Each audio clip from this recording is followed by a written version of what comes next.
Hello students, सभी को नमस्कार। आज हम लोग यूपी ट्रिपल एससी जो आयोग है उसके द्वारा पीईटी जो एग्ज़ाम लिया जाएगा अर्थात प्रारंभिक पात्रता परीक्षा जो कराई जाएगी उसके एग्ज़ाम पैटर्न और उसके एग्ज़ाम के सिलेबस पर बात करेंगे। और कल से बेटा आपको रेगुलर वीडियोज़ मिलती रहेंगी पीईटी से संबंधित। तो आइए सबसे पहले डिस्कशन प्रारंभ करते हैं सिलेबस के संदर्भ में और किस तरीके का पैटर्न रहेगा पेपर का और किस तरीके से आपको एग्ज़ाम में पेपर को अटेम्प्ट करना है, कहाँ से अधिक वेटेज आएगा और किन सब्जेक्ट पर आपको अधिक ध्यान देना है। तो सबसे पहले बेटा हम बात करेंगे एक ओवरव्यू की कि किस तरीके का सिलेबस रखा गया है और किस तरीके का पेपर आएगा।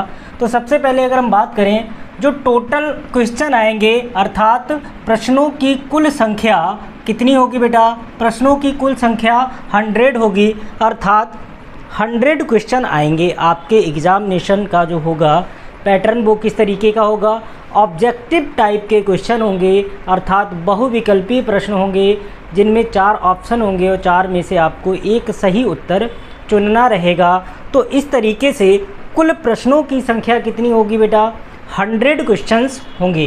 टोटल 100 क्वेश्चन होंगे और प्रत्येक प्रश्न 1 अंक का होगा अर्थात टोटल मार्किंग कितनी होगी, पूर्णांक अगर आपसे पूछा जाए तो पूर्णांक भी बेटा इसका कितना होगा, 100 मार्क्स का ही होगा।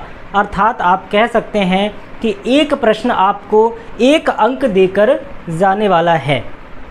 आगे बढ़ते हैं बेटा, अगर हम इसकी अवधि की बात करें, टाइम की बात करें कि आपको कितना टाइम दिया जाएगा पेपर को सॉल्व करने के लिए, तो यहाँ पर पीईटी द्वारा आपको 2 घंटे का समय दिया जाएगा। भाई 120 मिनट आपको मिलेंगे और 120 मिनट में आपको 100 क्वेश्चन अटेम्प्ट करने हैं अर्थात 100 प्रश्नों के उत्तर देने के लिए आपको पेपर बनाया जाएगा। ठीक है बेटा, अब यह पेपर कैसे बनेगा और कहां कहां से प्रश्नों को उठाया जाएगा तो इसका कंप्लीट एक ओवरव्यू मैं आपको बता रहा हूं। हालांकि डीपली जाकर सिलेबस में तब पढ़ाऊंगा जब क्लासेस प्रारंभ कर दूंगा। तो जैसे ही जो सब्जेक्ट पढ़ाया जाएगा उस सब्जेक्ट का पहले आपको सिलेबस लिखवा दिया जाएगा और सिलेबस के आधार पर ही हम लोग अपनी तैयारी करना प्रारंभ कर देंगे। तो सबसे पहले अगर हम बात करें बेटा तो पहला ही टॉपिक लिया गया है इंडियन हिस्ट्री अर्थात भारतीय इतिहास।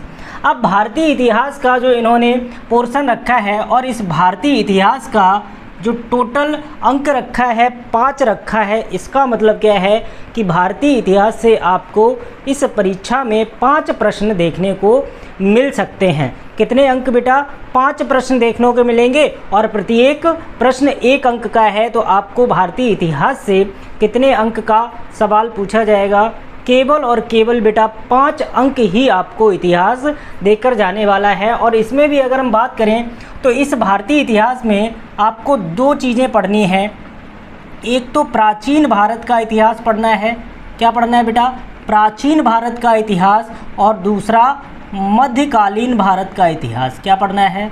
अर्थात आप कह सकते हैं कि जो एंशिएंट इंडियन हिस्ट्री है और मिडिवल इंडियन हिस्ट्री है, इन दोनों से ही मिलाकर आपके 5 प्रश्न इस एग्ज़ाम में पूछे जाएंगे और 5 प्रश्न आपको 5 अंकों के पूछे जाएंगे। ठीक है बेटा, इसके बाद दूसरा टॉपिक इन्होंने रखा है भारतीय राष्ट्रीय आंदोलन और इसके भी 5 ही प्रश्न होंगे क्योंकि इनके भी अंकों को 5 अंकों में ही डिवाइड किया गया है। अर्थात यहाँ से भी आपको कितने अंक मिलेंगे, 5 अंक मिलेंगे। इसका मतलब हुआ कि बेटा यहाँ पर आपको पढ़ना पड़ेगा आधुनिक भारत का इतिहास अर्थात आप कह सकते हैं आपको मॉडर्न इंडिया पढ़नी है। तो अगर कुल मिलाकर देखा जाए तो भारतीय इतिहास से आपके 10 प्रश्न आएंगे जिसमें एंशिएंट, मिडिवल और मॉडर्न इंडिया शामिल होगी क्योंकि इन्होंने मॉडर्न इंडिया का बेटा अलग ही पोर्शन रखा है और इस पोर्शन से केवल और केवल कितने प्रश्न आएंगे, 5 प्रश्न आएंगे। देखिए बेटा, प्राचीन भारत का इतिहास और मध्यकालीन भारत का इतिहास दोनों को मिला दिया जाए तब कितना प्रश्न पूछा जाएगा, 5 प्रश्न पूछा जाएगा। और अगर भारतीय राष्ट्रीय आंदोलन की बात करें अर्थात मॉडर्न इंडिया की बात करें तो इस मॉडर्न इंडिया से ही कितना प्रश्न पूछा जाएगा? 5 प्रश्न पूछा जाएगा। तो यहाँ पर हमारी स्ट्रेटजी क्या होगी बेटा?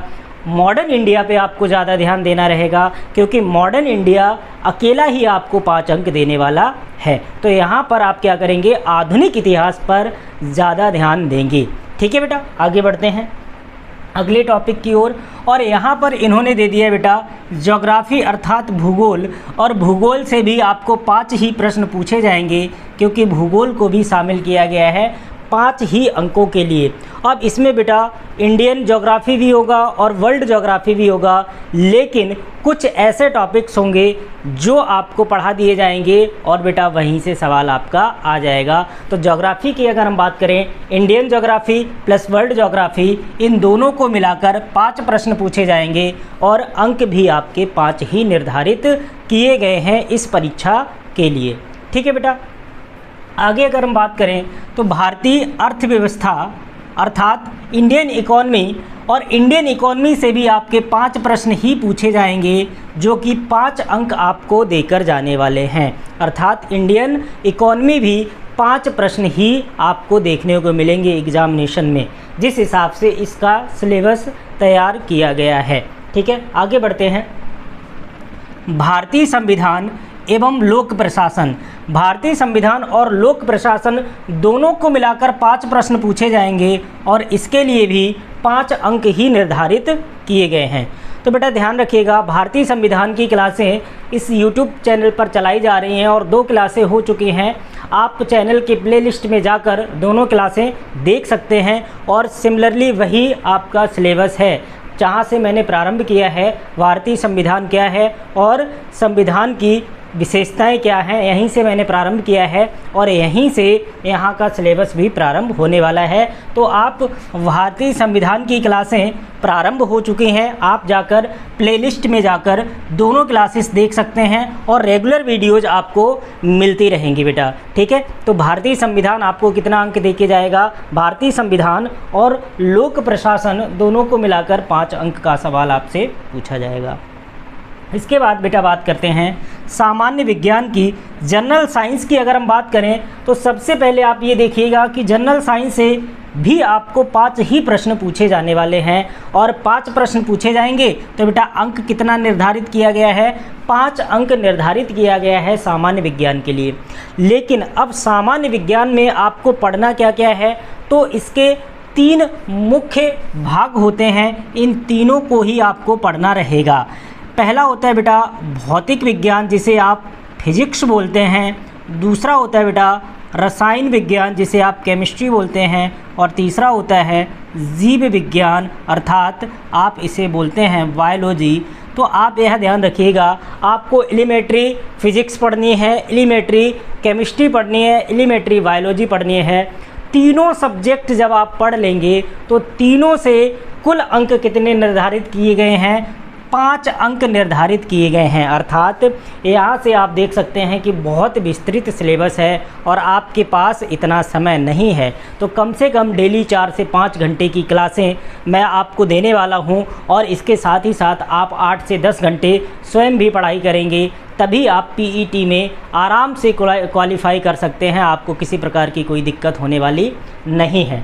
इसके बाद बेटा प्रारंभिक अंक गणित अर्थात एलिमेंट्री मैथमेटिक्स आपसे पूछा जाएगा, और इसके भी 5 प्रश्न होंगे। तो कितने अंक मिलेंगे? 5 अंक मिलेंगे। अर्थात जिस बच्चे को मैथमेटिक्स कम आता है या मैथमेटिक्स थोड़ा वीक है, तो उसके लिए यहाँ पर प्लस पॉइंट है, क्योंकि यहाँ पर केवल और केवल 5 प्रश्न ही पूछे जाने वाले हैं, और इसका पूरा सिलेबस मैं आपको कवर करा दूंगा जब तक आपका एग्ज़ामिनेशन होगा। इसके बाद बेटा अगर हम बात करें सामान्य हिंदी की, तो सामान्य हिंदी से भी 5 प्रश्न पूछे जाएंगे, और यह 5 प्रश्न ही 5 अंकों के लिए पूछे जाएंगे। तो सामान्य हिंदी में इसमें बेटा व्याकरण भी होगा, और व्याकरण के साथ ही साथ संधियाँ हुआ, समास हुआ, विलोम शब्द हुआ। ठीक है, यह सारी चीज़ें, मुहावरे और लोकोक्तियाँ, वो सब इस सामान्य हिंदी के अंतर्गत आ जाएंगी। तो सामान्य हिंदी भी आपको पढ़नी रहेगी केवल और केवल 5 अंकों के लिए। और इसी के साथ ही साथ इसमें इंक्लूड किया गया है बेटा सामान्य अंग्रेजी को, अर्थात जनरल इंग्लिश भी आपकी पूछी जाएगी और यह भी केवल और केवल 5 अंक के लिए ही पूछी जाएगी। अर्थात जनरल इंग्लिश के भी जो क्वेश्चंस होंगे वो केवल और केवल 5 होंगे। और जनरल इंग्लिश में आप सभी जानते हैं बेटा आपको ग्रामर भी पढ़ना पड़ेगा, तो ग्रामर पढ़ना पड़ेगा और इसके साथ ही साथ अनसीन पैसेज वगैरह भी पूछ सकता है। तो यह आपको ध्यान रखना है कि सामान्य अंग्रेजी के भी 5 अंक ही यहाँ पर निर्धारित किए गए हैं। तो आप देख सकते हैं कि विभिन्न सब्जेक्ट के 5-5 अंक निर्धारित किए गए हैं। इसके बाद बेटा आगे बढ़ते हैं तर्क एवं तर्क शक्ति। अगर हम बात करें बेटा लॉजिक एंड रीजनिंग, यहाँ पर रीजनिंग जो है वह भी आपकी 5 अंकों की ही निर्धारित की गई है। इसलिए आप देख सकते हैं कि जिस तरीके से यूपी ट्रिपल एससी पीईटी का सिलेबस डिज़ाइन किया गया है उस हिसाब से आप देखें तो सिलेबस एक बहुत विस्तार है, सिलेबस का बहुत ज़्यादा विस्तार है और प्रश्नों की संख्या कम है, जिसके कारण आपको प्रॉब्लम थोड़ी बहुत आ सकती है। लेकिन बेटा आप अगर हमारे साथ जुड़े रहेंगे तो आपको समस्या आने वाली नहीं है। यह मेरा प्रॉमिस है कि आपकी ज़्यादा से ज़्यादा हेल्प की जाएगी, आपकी ज़्यादा से ज़्यादा हेल्प की जाएगी इस चैनल के द्वारा और मेरे द्वारा। ठीक है बेटा, तो आपकी रीजनिंग कितने अंक की पूछी जाएगी? 5 अंक की पूछी जाएगी। तो बेटा कितने प्रश्न होंगे? 5 ही प्रश्न होंगे। अब आपको ध्यान कहाँ पे रखना है बेटा? अब यहाँ पे आप लगा लीजिए स्टार, क्योंकि यहीं से अब आपका पेपर और आपका क्वालिफाई होना डिसाइड करेगा। यहाँ से दिशा निर्देश आपको देना है, अच्छी तरीके से जान लीजिएगा। तो समसामयिकी अर्थात करंट अफेयर्स का रोल बहुत अधिक है बेटा। जहाँ अन्य सब्जेक्ट आपको पूछे जा रहे हैं 5-5 अंक के, तो वहीं पर समसामयिकी की अगर हम बात करें, करंट अफेयर्स की बात करें, तो करंट अफेयर्स अकेले बेटा आपसे कितना पूछा जाएगा? 10 अंक का पूछा जाने वाला है, अर्थात 10 प्रश्न होंगे। लेकिन इसमें बेटा क्या है, यह विश्व की करंट अफेयर्स और भारत की करंट अफेयर्स प्लस यूपी की करंट अफेयर्स आपको मिलाकर पढ़नी रहेगी। तो यह आपको ध्यान रखना है कि इतना आसान नहीं है। इसमें बेटा विश्व के साथ साथ भारत का और भारत के साथ ही साथ आपको उत्तर प्रदेश का भी समसामयिकी आपको इंक्लूड करके चलना पड़ेगा। अर्थात इतना समसामयिकी जब आप तैयार कर लेंगे तब आपके 10 प्रश्न यहाँ से ठीक होने वाले हैं। तो समसामयिकी इस परीक्षा में एक महत्वपूर्ण रोल अदा करने वाला है। अतः आपका फोकस अत्यधिक कहाँ होना चाहिए? समसामयिकी पर आपको फोकस करना है। ठीक है बेटा, इसके साथ ही साथ सामान्य जागरूकता का मतलब होता है बेटा जर्नल अवेयरनेस, और जर्नल अवेयरनेस के भी बेटा कितने सवाल पूछे जाने वाले हैं? 10 प्रश्न पूछे जाएंगे और इनके लिए भी 10 अंक निर्धारित हैं। अर्थात यहाँ पर आप यह मान के चलिए कि सामान्य जागरूकता भी आपके लिए इम्पोर्टेंट रोल अदा करने वाला है। और इसी के अंतर्गत बेटा पर्यावरण का सेक्शन भी इन्होंने रखा है और मेरे चैनल पर पर्यावरण की लगातार क्लासेस आपको मिलती हैं, उनको आप देखते रहिए। पीईटी में बहुत ही कारगर होंगे बेटा। तो अप्रॉक्सीमेटली एनवायरनमेंट हमारा फिनिश होने वाला ही है इस चैनल पे, तो आप चैनल के प्लेलिस्ट में जाकर एनवायरनमेंट के सारे वीडियो आप देख सकते हैं। ठीक है बेटा, इसके साथ ही साथ इसमें एक पार्ट आएगा स्टैटिक जीके वाला, अर्थात स्टैटिक जीके भी आपको यहाँ पे पढ़नी रहेगी। तो यह किसका पार्ट तैयार होगा? यह जनरल अवेयरनेस का पार्ट आपका तैयार हो जाएगा। और जनरल अवेयरनेस में आपको पढ़ना क्या क्या है वो सारी चीज़ें आपको जब बताई जाएंगी, जब इसकी क्लास प्रारंभ कर दी जाएगी। ठीक है बेटा, वैसे मैं आपको बता देता हूं कि इसमें कुछ ज़्यादा नहीं है, जो स्टैटिक जीके है वही पूछा जाता है। जैसे भारत के पड़ोसी देश हुआ, ठीक है, देश और राजधानियां हुआ, उनकी मुद्राएं हुई, ठीक है, अभी मैंने बताया था पर्यावरण हुआ, ठीक है, राष्ट्रीय और अंतर्राष्ट्रीय संगठन हो गए, दिवस हो गए, यह सारे के सारे खेल पुरस्कार हो गए, या भारत एवं विश्व के जो भी खेल हैं इनसे संबंधित सवाल आपके पूछे जाएंगे। और यह किसके अंतर्गत आएगा? तो मैंने अभी आपको बताया था, यह जनरल अवेयरनेस के रूप में आपको देखने को मिलेगा। और इसके प्रश्नों की संख्या भी बेटा कितनी होगी? 10 होगी। ठीक है बेटा, तो आप ईवीएस का सेक्शन हमारे चैनल से तैयार करेंगे, जो सारी की सारी क्लासें आपको मिल जाएंगी। चैनल के प्लेलिस्ट में जाएंगे, वहाँ से आप सारी की सारी वीडियोज़ लेक्चर देख सकते हैं। ठीक है बेटा, आगे बढ़ते हैं। अपठित हिंदी गद्यांश। अब यहाँ पर आपको ध्यान रखना है कि यह सेक्शन आपका बहुत ही ज़्यादा इम्पॉर्टेंट होने वाला है। अपठित हिंदी गद्यांश की अगर हम बात करें तो बेटा आप यह मान के चलिए अनसीन पैसेज जो आते हैं इंग्लिश में, सिमिलरली वैसा ही होता है अपठित हिंदी गद्यांश। और यह आपके 2 होंगे गद्यांश। कितने पूछे जाएंगे? 2 गद्यांश पूछे जाएंगे और प्रत्येक गद्यांश 5 अंक का होगा, अर्थात एक गद्यांश जो होगा वो 5 अंक आपको देके जाने वाला है। अर्थात गद्यांश आपको पढ़ना होगा और उसी गद्यांश से रिलेटेड आपसे सवाल एग्जामिनेशन में पूछे जाएंगे। तो इसको बहुत केयरफुली आपको करना है और बहुत अच्छी तैयारी करनी है, क्योंकि यहाँ से आपको 10 में से 10 अंक लाना पड़ेगा। इस एग्ज़ाम को क्वालिफाई करना है तो इसकी प्रैक्टिस आप अभी से चालू कर दीजिए अपने घर पे, ठीक है बेटा। तो यह ध्यान रखना है कि अपठित जो गद्यांश है यह महत्वपूर्ण रोल अदा करेगा, चूँकि यहाँ पर 2 गद्यांश पूछे जाएंगे और 2 गद्यांश आपको 10 अंक देने वाले हैं, ठीक है बेटा। तो महत्वपूर्ण रोल किसका होगा? अपठित हिंदी गद्यांश का होगा। इसके साथ ही साथ बेटा ग्राफ की व्याख्या एवं विश्लेषण।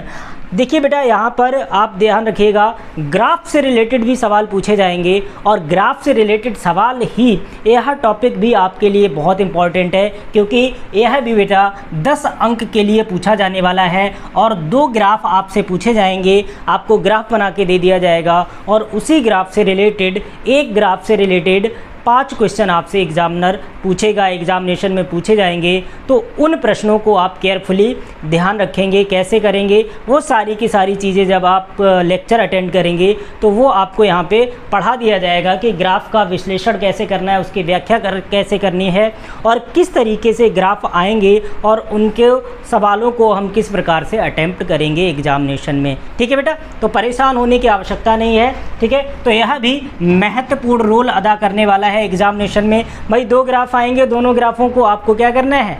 5-5 अंक के लिए निर्धारित हैं, तो आपको कितना अंक देके जाने वाला है? 10 अंक देके जाने वाला है, ठीक है बेटा। इसके बाद बेटा अगर हम बात करें तो लास्ट टॉपिक जो हमारा होगा वो होगा तालिका की व्याख्या और विश्लेषण। और यह भी बेटा आपको 10 अंक देके जाने वाला है, क्योंकि कितनी तालिकाएं पूछी जाएंगी? 2 तालिकाएं दे दी जाएंगी और उन्हीं तालिकाओं से रिलेटेड आपसे क्या पूछे जाएंगे? सवाल पूछे जाएंगे। तो बेटा तालिकाएं कैसे सॉल्व की जाएंगी या तालिकाओं से रिलेटेड कैसे सवाल हो सकते हैं, ये सारे के सारे आपको वीडियो लेक्चर में सिखाए जाएंगे। तो इन चीज़ों पर हमें अधिक फोकस करना है, जिन पे मैंने स्टार बनाया है: समसामयिकी, सामान्य जागरूकता, अपठित हिंदी गद्यांश, ग्राफ और तालिका विश्लेषण। इन सभी पर हमें बहुत मजबूत पकड़ बनानी है, क्योंकि बेटा आप देख सकते हैं 1 2 3 4 5, यह 5 टॉपिक आपको 50 अंक देके जाने वाले हैं। अगर हम बात करें इन 5 टॉपिक की तो यह 5 टॉपिक अकेले आपको कितने अंक देके जाने वाले हैं? 50 अंक। और बचे हुए इतने सारे भयंकर टॉपिक आपको कितना देंगे? 50 अंक देंगे, यानी 50-50 का मामला है। तो आप खुद समझ सकते हैं कि आपको अपनी पढ़ाई किस दिशा में ले जानी है और किस तरीके से आपको अपना जो समय बचा है उस समय को यूटिलाइज करते हुए किन विषयों पर आपको अधिक ध्यान देना है, जिससे आप सवाल एग्जामिनेशन में अच्छी तरीके से सॉल्व कर सकें। और बेटा मज़ा आ जाएगा अगर आप इन 5 टॉपिक को अच्छी तरीके से तैयार कर लेंगे। और अगर थोड़ा भी आपका बेस मजबूत है तो यहाँ से भी आप 20 क्वेश्चन आराम से निकाल ले जाएंगे और यह स्कोर आपका सेफ़ स्कोर हो जाएगा। अगर आप 70 या 70+ तक पहुँचते हैं तो वो आपका सेफ़ स्कोर होगा और आप बहुत अच्छी तरीके से ये मान लीजिए कि आपका पीईटी क्वालिफाई हो ही जाएगा, ठीक है। बिल्कुल परेशान नहीं होइएगा। अब देखिए बेटा, अब आपको तैयारी कैसी करनी है, क्योंकि इन्होंने बोला है कि जो हम डिफ़िकल्टी लेवल रखेंगे, कठिनाई का स्तर रखेंगे, वो 10th और 12th का होगा, 10th और 12th का होगा। और इन्होंने साफ मेंशन किया है कि 10th और 12th किसका? 10th और 12th किसका? NCERT का। NCERT जो है उसकी पुस्तकों का जो कठिनाई लेवल है 10th और 12th का, वह कठिनाई लेवल आपको पेपर को देखने को मिलेगा। इसलिए मैं आपसे कहूँगा कि अगर आप NCERT 9th, 10th, 11th और 12th की खरीद कर पढ़ना अभी से प्रारंभ कर देते हैं तो आपको बहुत अधिक लाभ मिलने वाला है इस एग्ज़ामिनेशन के अंतर्गत, ठीक है। चाहे आप इन सब्जेक्टों की बात कर लें और चाहे इन सब्जेक्टों की बात कर लें, अगर आप देखेंगे जो आपका डिफ़िकल्टी लेवल रखा गया है इस एग्ज़ाम का, वो इन्होंने साफ मेंशन किया है है कि भाई 10th और 12th लेवल का जो स्टैंडर्ड होता है, जो लेवल होता है, उस लेवल को हम लोग मेंटेन करने वाले हैं। अब बात बेटा कर लेते हैं थोड़ी सी नेगेटिव मार्किंग की। तो जी हाँ बेटा, नेगेटिव मार्किंग भी है यहाँ पर। आप ये मत सोचिएगा कि आपने पेपर दिया और पेपर देने के बाद आपका काम ख़त्म हो गया। तो एक चीज़ ध्यान रखना कि इस पीईटी के एग्ज़ाम में आपका होगा नेगेटिव मार्किंग, अर्थात आपको ऋणात्मक अंक भी प्रदान किए जाएंगे, अर्थात 1/4 नेगेटिव मार्किंग है। यहाँ पर नेगेटिव मार्किंग कितनी है? 1/4 नेगेटिव मार्किंग है। अर्थात अगर आप एक प्रश्न गलत करते हैं तो आपका 1/4 अर्थात 0.25 मार्क्स की कटौती कर ली जाएगी। अगर आप एक प्रश्न गलत करते हैं तो आपका कितना नंबर काटा जाएगा? 0.25। या फिर आप ऐसे समझिए कि अगर आपने 4 प्रश्न गलत किए हैं तो 4 प्रश्न अगर आपने गलत किए हैं तो आपका 1 नंबर काट लिया जाएगा, जितना आपका स्कोर होगा उसमें। तो इस चीज़ को बेटा बहुत ध्यान में रखना है, क्योंकि यहाँ पर नेगेटिव मार्किंग का भी प्रोविज़न है। तो नेगेटिव मार्किंग के कारण ही मैंने आपको बताया कि अगर आप 70 तक पहुँच रहे हैं, आपका स्कोर 70 या 70 प्लस हो रहा है, तो आप सेफ जोन में हैं और आप अच्छी तरीके से समझ जाइए कि आप एग्ज़ामिनेशन क्वालिफाई कर लेंगे बेटा। तो यह आज का सेशन था, ठीक है, जिसमें मैंने आपको पीईटी के सिलेबस के बारे में समझाया, आपको किन किन बिंदुओं पर अधिक फोकस करना है, आपको नेगेटिव मार्किंग को भी ध्यान में रखना है। तो यह सारी की सारी चीज़ें आपको करनी है और मैंने जिन तथ्यों को आपको बताया किस तरीके से आप अपनी तैयारी प्रारंभ करेंगे, तो तैयारी प्रारंभ करिए आप बेटा समसामयिकी, सामान्य जागरूकता, अपठित हिंदी गद्यांश, ग्राफ की व्याख्या और विश्लेषण, तालिका की व्याख्या और विश्लेषण, यहाँ से आप अपनी तैयारी प्रारंभ करिए, क्योंकि यह 5 टॉपिक आपको 50 मार्क दे के जाने वाले हैं, 50 नंबर दे के जाने वाले हैं। और अगर आप थोड़ा सा आपका बेस मजबूत है, जीएस मजबूत है, तो उसको आप दोहराइए और इन सभी की क्लासेस आपको मेरे चैनल पर उपलब्ध हो जाएंगी और कल से रेगुलर पीईटी की क्लासें यहाँ प्रारंभ हो जाएंगी। ठीक है बेटा, अगर आपको वीडियो पसंद आया हो तो वीडियो को लाइक करें, इसके साथ ही साथ बेटा अपने दोस्तों को शेयर करें और जिन लोगों ने अभी तक चैनल को सब्सक्राइब नहीं किया है वो कृपया करके चैनल को सब्सक्राइब कर लें, बेल आइकन को प्रेस कर लें, जिससे कि नई आने वाली वीडियो की जानकारी आपको मिलती रहे। ठीक है बेटा, तब तक के लिए पढ़ते रहिए। ठीक है, थैंक यू वेरी मच।